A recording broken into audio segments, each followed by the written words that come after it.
You're watching another great interview on Audio Inc. Radio.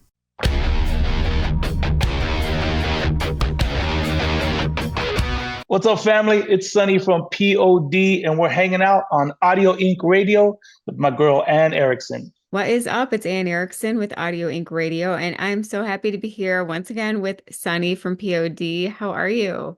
I'm doing great. How are you? I'm good. Yeah, last time we had you on was actually the 20th anniversary of Satellite.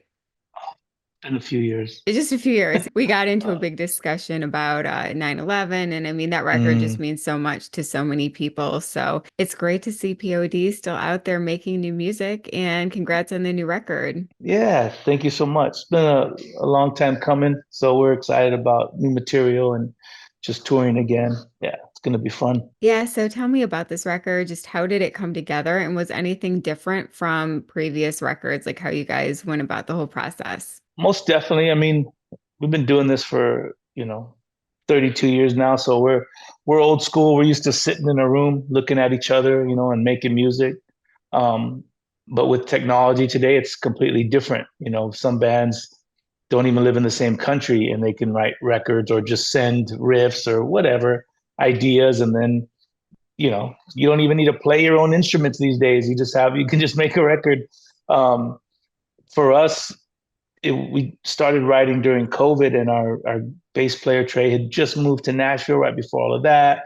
We were having a bunch of internal stuff, and so it was kind of like a welcome break. Like, when not that I'm happy about COVID, but when they said we're gonna cancel tours and you guys have to stay at home with your families locked inside your house, it was like I'm all that was a blessing. For It was sure. like I get to be home with my kids and my wife. This is awesome. Um, but then when it was finally time to start putting stuff down, it really just started with Marcos and I going back and forth to LA, maybe one day out of the month, just a day trip, and we just started piecing stuff together, and just trying to get things out. And it was just song by song. We're used to having like a whole album done, hey, because we're gonna hit the studio in a couple months, and then we just lay everything down. This time it was just putting it together. With technology, it's so different. Nowadays you can just on our computers, on our equipment, we can create drum loops. We can build drums right from scratch. So, it's almost like a video game. It's kind of fun, but we just started with guitar riffs, vocal ideas, and we would just get one song done at a time. And so by the time the record was done, yeah, we were completely happy with it. And we've been done with it for like a year and a half, but because everything is just kind of pushed. So everybody keeps saying, man, why did it take you guys so long to do a record? Like, no, we did it a long time ago. So it's a little not frustrating, but we're just anxious about it because, it's bad enough you got to wait 6 months to release new music for everybody to hear. It's like we're going on a year and a half. And so we're over it. We want people to hear this record. Yeah, you guys are like beyond ready. You're just like, I want another now. Yeah. Wow. So because you guys did one track at a time, like you mentioned, do you think it added to kind of the variety on the record? I think it created what it is. I mean, if you listen to POD, we've been known to throw in all kinds of different spices and flavors. You know what I mean?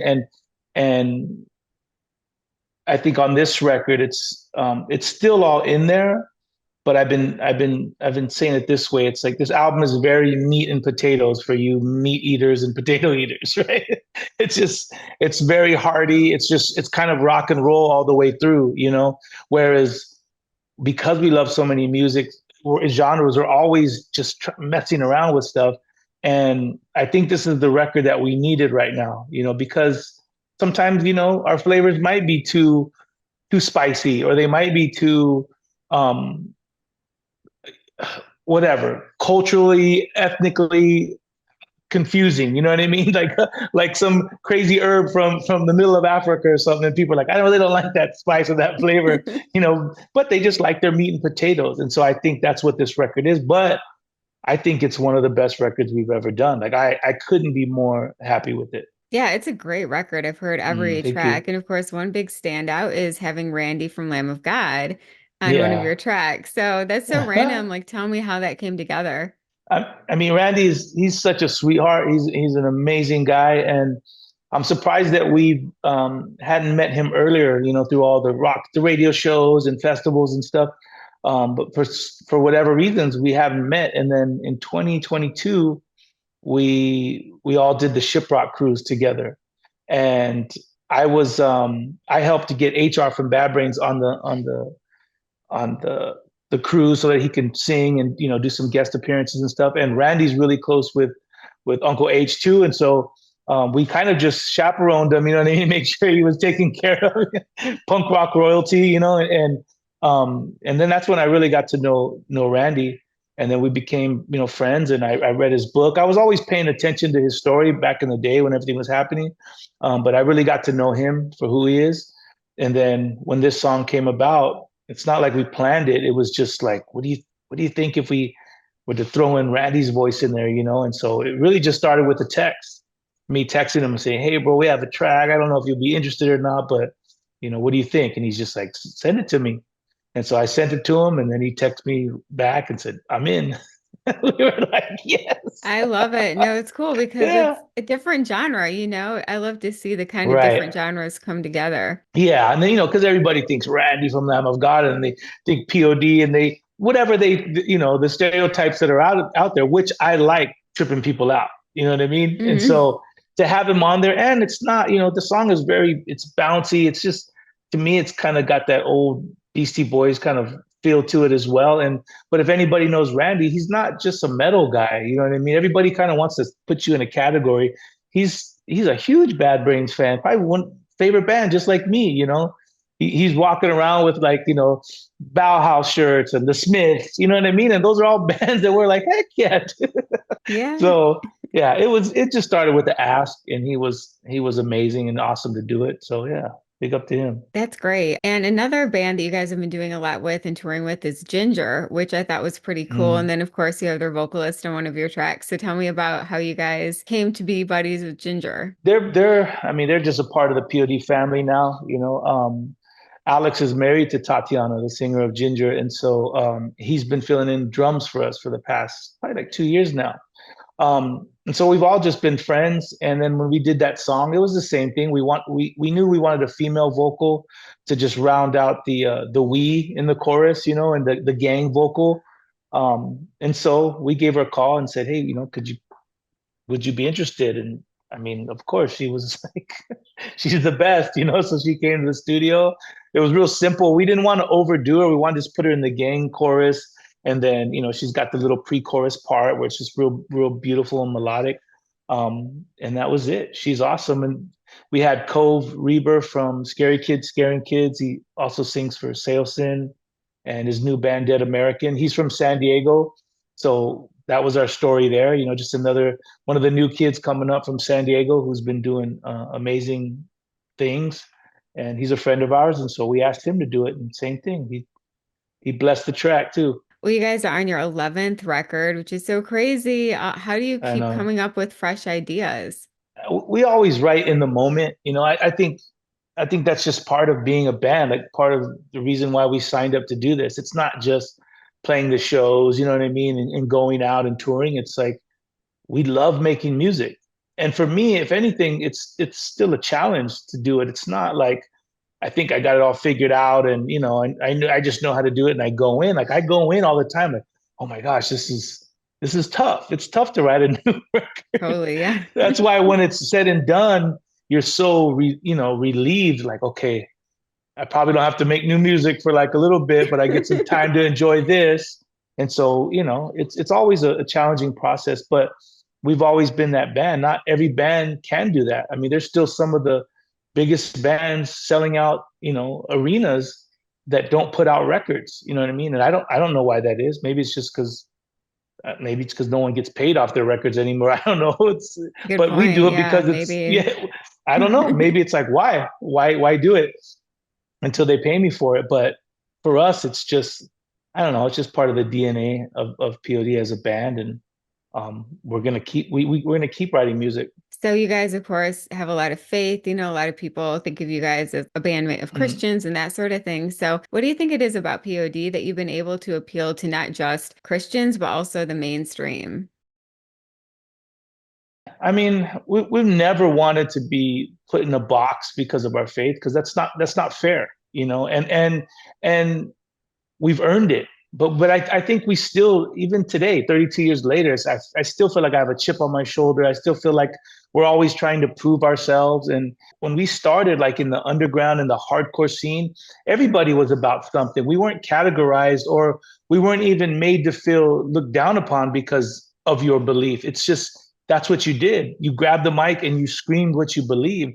And I think once we kind of got into the mainstream, and then like even the metal scene, it's more like everybody wants to keep it rock and roll. You know what I mean? They want to keep it sex, drugs, and rock and roll, and in a certain lyrical concept, all these different things. But if like we were in a reggae band or a hip hop band or R&B, no one would say, "Hey, that's that Christian band." But for some reason, because we're in metal, it's like, Hmm. I'm not so quite sure about that. But it's not like we ever came out and said we're a Christian band, because that's not popular. You know, it's not a selling point. Why would we do that? Good If point. Yeah. anything, we've been fighting for 32 years saying, no, dude, we're just a good band. You know what I mean? We've always had that mentality, even since we were teenagers, because the moment we knew we got on stage, if once they classified us as like a Christian band, we just knew that we had to be 10 times better. That's it. Because we didn't want to give anybody a reason. I don't want you to say, um, I mean, you know, it's easy to say, oh, I really don't care about their faith. And that band sucks too. But when you go up there and you kick ass, it's like, well, I really don't believe the same, but they're undeniable. They kick ass. Yeah, You know what I for mean? sure. So, Hmm. so that has always been our mentality. And we're still doing that because I feel like POD has been able to not open up. I think we just were able to knock down a lot of doors. So because there are so many bands with the same, you know, faith or the same belief, but now they're not looked at as, oh, that's that Christian band. They're just looked at as like, no, that band rocks, man. You know what I mean? Yeah. I always listened to Rage Against the Machine. It didn't mean that I agree on all of their politics, you know what I mean? But when I listen to them, like, oh man, there's just one of my favorite bands. And I think that's okay with music. You don't have to sit there and just everything agree on. It's like, but if the music is killer, then that's all that matters. The music is killer, you know? That's so true. I mean, I think people see you guys as a band made up of Christians, but not like a Christian band. Like you guys happen to be Christians, and Right. maybe it works its way into some of your tracks because it's your life and you're writing about Yeah. your life, but they appreciate probably the honesty. I would hope so, because I mean it's not like whatever the Christian community has embraced us and said, this is my band. I'm going to buy all their records. I'm going to go out to all their shows. They're amazing. Like, if anything, we've gotten more slack from the the Christian community than we have the secular. You know what I mean? I always say this, we were never Christian enough for that community, and we were always too Christian for the secular community. But how is that? We're just normal guys, you know what I mean? I'm not telling anybody how to live. I'm just saying, hey, this is what works for me. This is my passion, you know. And if we're talking about music, but it seems for some reason, even 32 years later, people are still saying, aren't you guys like Christians or something? And it's like, that's old news, dude. Like, Yeah. you know what I mean? Like, come on, you can Google that stuff. You know what I mean? Like, but I'm never gonna shy away from it, because if you're gonna ask me, hey, Sonny, what makes you smile when you're sad? You know what I mean? Other than my kids and my wife, it's like, no, it's my faith and my hope in God. But I mean, I love people. You know what I mean? I love everyone, and I'm just like, hey, dude, this is me. So it's kind of like it's up to you whether you receive it or not. No, I love it. I mean, I'm the same way because Yeah, I'm Christian, but I'm like, yeah, my best friends like aren't Christian. It's just like right. yeah. So I mean, I totally get it, and that's something I like about you guys because you never denied it. You weren't like, no, we're not Christian, but at the Yeah, same time, you weren't like, okay, this is how you have to be, and like we're telling you what to do. You know what I mean? So you were just yeah, like I that perfect. know. You're just you. Yeah, and I think that's just us trying to be as authentic and genuine as we can be. And I mean, where we're from, it's all part of it. It's like we weren't raised like choir boys or something. You know what I mean? And like it's just this is a personal choice that I'm saying this is what I need to stay balanced. If People don't understand. They think they just classify like, okay, well, if you're a Christian, then you're this. And it's like, you don't understand. I need this balance in my life. Or I can be off the rails you know what I mean? Like it's Yeah. this balance of God and love that says, no, I want to be a great husband. I want to be a great daddy. I want to be a great brother. I want to be a great human being. I want Hmm. to go out in the world and do the best that I can. And I want to do good things. And so because Sonny can't do that, you know what I mean? I can't believe I just used my name in a third Third person? person sense.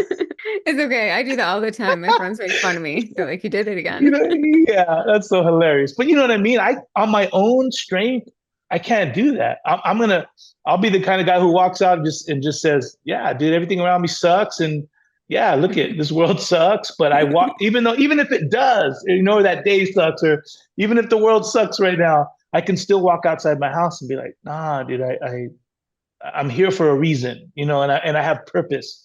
And so if I have purpose and I know who I am, then that means I'm gonna do some good works today. You know what I mean? I'm gonna love somebody. I'm gonna do the best I can. And so that's for me, And if that's offensive to somebody or that's religious or whatever, like I'm sorry, Yeah, no, I mean, it shouldn't be. So I think it's It really shouldn't be. inspiring for sure. Oh, thank you. So, how would you say over the years your music has changed based on kind of like what you've learned? Because you guys have been around for a while now, and you can just hear it in your music that definitely some things have evolved. Most definitely. I mean, obviously 32 years of being a band and writing music. We started off as kids. You listen to old stuff we did when we were teenagers. Like I cringe at all that stuff. You know what I mean? It's like, oh gosh. People love it still. Um, I mean, which is crazy to me, but I guess it is what it is. Um, but we've learned so much, you know what I mean? And obviously, like I feel like I'm surrounded by some of the best musicians, you know what I mean, that just keep getting better and better. But I think it's because we haven't settled we're not jaded in a sense of, um, like we still love doing it. You know what I mean? Like we just flew out to England last month and we played some killer shows with Skindred out there, just packed. And it's still exciting. We still get butterflies, you know what I mean? Like, and especially we haven't been to England since 2019, but we play, we get off stage, and we look at each other, and it's like we're smiling because we're still grateful that we're here. And it's like, can you believe that? That was like, dude, that was such a killer set. That was so much fun. Where most guys are just jaded. They have it all. You know what I mean? They're rock stars. They have money in the bank. They have whatever, and this is just work to them. And I'm like, oh, it's not. It's not work. Like we're so lucky, and I guess maybe because we're still grinding and we've never stopped hustling, and so it's like we're out there always just trying to prove ourselves. But I wouldn't change it. Like we're still having fun doing it. So I think that transfers over when we write music as well. It's like, oh, we still get to do it. Um, and like I said, we're always learning. Technology has changed too. We're the old school guys that used to just, you'd have to play the song all the way through and no mistakes. And you know what I mean? Like you recorded differently. Now it's a whole new process of how you record stuff. So it's still learning and it's still fun to do it. Would you say this new record is the first time you guys have really kind of embraced the technology instead of doing it as old school? I would say so. I mean, I think we were forced that way because it was just Marcos and I laying down a guitar riff or a vocal idea.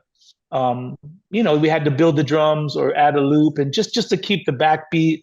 We can add a quick little bass line, and really, by the time you do that you're 50% done with the song. The rest is just like fine tuning it, adding all the other tracks and whatever little ambient stuff you want to do. Finish the vocals, and it really is easy. Now, it's not that it's easy. It's just it's different, but it's also very cool. It's very interesting how people do it. Um, I'm still old school in a way where I still want to get in the room and write, with the guys and finish songs and then go and record. But because we were forced to do, pretty much song after song after song, it's just the way it turned out. And I wouldn't change it though, because I'm just super proud of this record. Either way, if this is what it took, is what it took, and so, you know, I like the outcome. What are you hoping for the future of POD? Can we look forward to more records, many more years of you guys? I hope so. I mean, I want to. I think for now, just knowing that we have a new record, it does mean like 2 years of just touring. And I think we plan on writing when we're out on tour and stuff. But like I said before, we're a blue collar band. Like we're constantly grinding. You know what I mean? And we're just trying to get to a place of like where it really is. I guess we just want it to be about music. I'm tired of trying to keep up with like social media and everything that never existed before that makes you a band, and it still doesn't make you a band.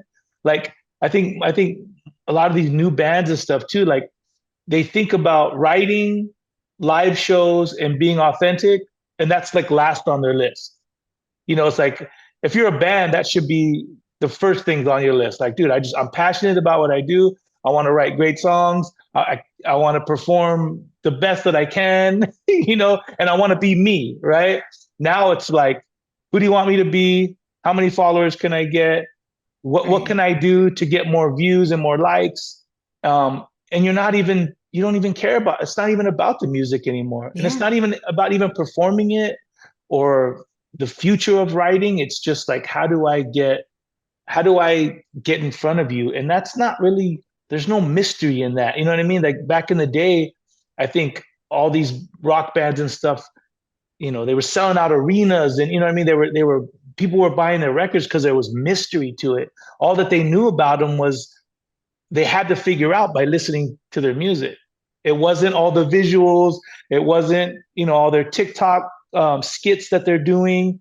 Then there's no mystery. You're just open book. Like we had to listen to the lyrics. We had to listen to the bass and the drums and the guitars and say, I think I know who this band is. I'm figuring out Right. this band. Now that doesn't exist anymore. And so I don't know. It's not really in our benefit to not keep up with the times, but it just sucks. And so I feel like sometimes Yeah. I just at least want to throw it out there, like, man, get to know who your band is, not because of like social media and stuff, but go watch them play. Listen, study their music, listen to them. But so we'll see. I mean, for right now, we're always grinding, we're moving, and I mean, I hope that we're still around for a long time, as long as it's authentic and it's real. Do you have any plans to do anything solo at any point? We might have talked about this back then. I don't know. I had started a whole reggae album by myself when I was home because there was you couldn't go anywhere, so I just did it at home and teamed up with a lot of different um, producers just online. I would just see their stuff and I'd be like, hey, send me some tracks. And I was able Hmm. to do everything. So I had planned to release that actually like 2 years ago now, but then because our label and everybody was like, we really, really need a POD record. All that stuff got um, put on the back burner. But I mean, I've always been a reggae fan. I love reggae music. I think the scene is probably bigger now than ever. There's tours all around the world now for reggae music. And so I think once we're finished with this record and it starts to wind down, I'm definitely, I mean, I am going to release either an EP or a full record, And then I would just love to play shows and just locally and maybe jump on tour with some reggae bands just because I just love doing it. That's exciting. So we have a Sunny reggae record at some point, you promise. I hope so. No, it'll be out. I'm pretty much just sitting on it, and so now it's like I just want people to hear that, just as like I want them to hear our new POD stuff. Well, this has been so fun as always. Thank you so much for hanging out. Oh, of God bless course. you, all that good stuff. And yeah, I cannot Oh, wait to see you guys on tour. for sure. Thank you so much. Yeah, if ever we're around where you are, please come on out.